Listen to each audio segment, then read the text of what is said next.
दिवाली की रात।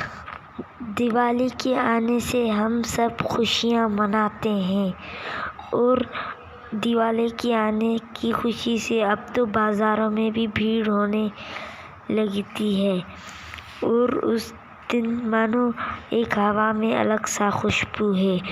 और दिवाली की रात एक अमावस्या की रात भी होती है। ऐसा कहा जाता है कि अमावस्या की रात भूत और प्रेतों की ताकत बढ़ जाती है। आज की हमारी कहानी ऐसे ही एक काले रात के बारे में है। जतन, ऋषि और रेहान तीनों बचपन से ही दोस्त थे। वो तीनों बचपन में साथ पले बड़े और तीनों एक दूसरे के लिए जिगरी थे और तीनों साथ में घूमते।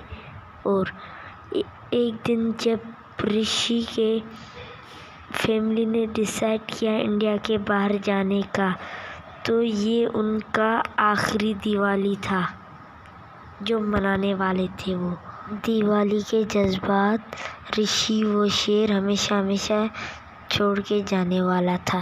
तीनों ही चाहते थे ये दिवाली उनके लिए यादगार रहे। दिवाली के बाद वो तीनों एक ही स्कूटी पर टिपलिंग करके निकल गए वहाँ से।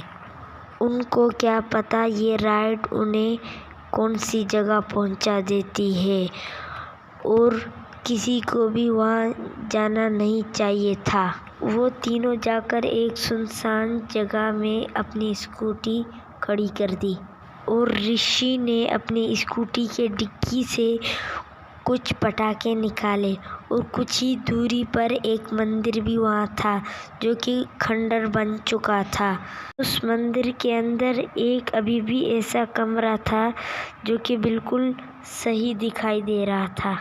उन तीनों ने एक एक करके पटाखे फोड़े और एक दिशान ने पटाखा लाकर दो पत्थरों के बीच फोड़ दिया जो कि रॉकेट प्रेशर की वजह से गिरकर जाकर मंदिर में गिरा और वहीं फट गया। और इन तीनों ने उस पर ध्यान देने के बजाय वहीं पटाखा जलाने शुरू कर दिए। उसके बाद वो लोग हंसी मजाक में पटाखे फोड़ते रहे और उसके बाद ज़ोरों की हवा चलने लगी और इतनी हवा चलने लगी जो मोमबत्तियों से उन लोगों ने पटाखा फाड़े थे वो ही बुझ गए। वो हवा देखते ही देखते इतनी तेज़ हो गई कि जैसे उनकी तरफ तूफान आ रहा हो। अब उनके लिए वहाँ खड़ा होना भी मुश्किल था। तभी अचानक वो हवा रुक गई और बिल्कुल सन्नाटा हो गया। ऋषि और जतन ने एक दूसरे को देखा लेकिन वहाँ रेहान उनको कहीं भी नज़र नहीं आया। उन्होंने उसको आवाज़ लगाया लेकिन वो उन्हें कहीं नहीं मिला और उन्हें वहाँ पर रेहान के दर्द से कर्राने की आवाज़ आई और वो दोनों खंडर में जाकर पहुँचे और रेहान वहीं पर पड़ा था और उसके पेट पर बड़े बड़े नाखूनों के निशान थे और उसके पेट से बहुत खून बह रहा था। वहाँ पर एक दरवाज़ा था जो कि पहले ठीक था, अब वो टूटा हुआ था। उन्हें कुछ समझ नहीं आ रहा था। अब तो ज़ीशान की आंखें बंद होने लगी थी। वो अपनी घाव के वजह से कुछ बोल भी नहीं पा रहा था। ने घबराई हुई हालत में मंदिर के छत पर इशारा किया। जब जतन और ऋषि पलटे उनकी रूह ही कांप गई। उन्होंने देखा कि एक दानव जैसा चीज छत पर चिपका हुआ था। उसका शरीर जला हुआ था और सड़ी हुई चमड़ी जैसा दिखाई दे रहा था और उसकी आंखें सफ़ेद थी। जैसे ही ऋषि और जतन ने उसे देखने लगा वो अजीब तरीके से आवाज़ निकालने लगा।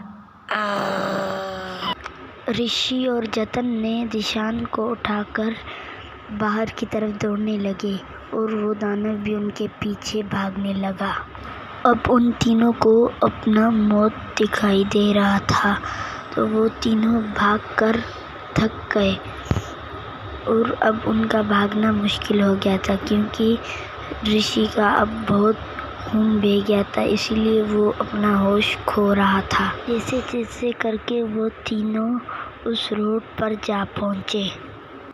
जैसे तैसे करके वो लोग रोड के ऊपर पहुँच गए और उन्होंने पीछे देखा कि अब वो दानव उनके पीछे नहीं है। और तेज भागे और उन्हें एक खंडर दिखा। उनकी स्कूटी भी वहीं खड़ी थी। वो अचानक चौंक गए, क्योंकि वो पुराना खंडर हुआ मंदिर था। वो जहाँ से भागे थे वहीं आ पहुँचे, जहाँ उन्हें दानव दिखाई दिया था। बंद दरवाजे के अंदर एक छोटा सा कमरा था, जहाँ एक मूर्ति रखी हुई थी। वो किसी और की नहीं बल्कि वही दानव की थी। मूर्ति के नीचे लिखा हुआ था जय खंगूर देव।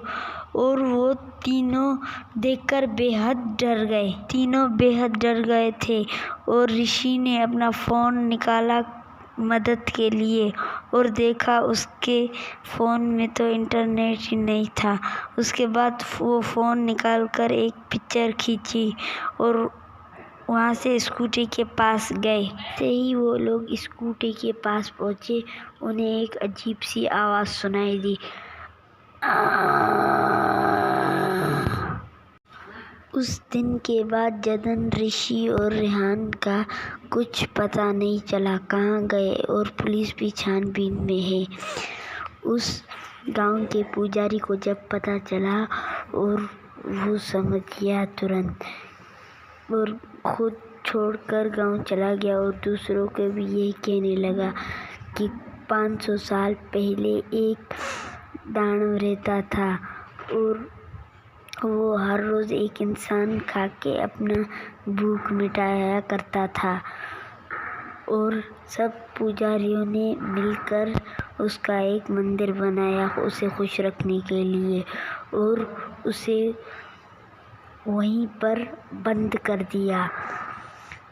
सब पुजारियों ने मिलकर उसे छोटे से कमरे में बंद कर दिया। दिवाली के पटाखे के लगने की वजह से वो दरवाज़ा खुल गया और दानव बाहर निकल गया। अब हर रोज़ एक इंसान खा के अपनी भूख मिटाता है। कहा जाता है कि अब भी वो दानव वहीं पर रहता है और हर रोज़ एक इंसान खाता है, अपनी सालों की भूख मिटाता है। अगर आपको हमारा वीडियो अच्छा लगा तो प्लीज़ सब्सक्राइब कीजिएगा और बेल आइकन दबाना मत भूलिए।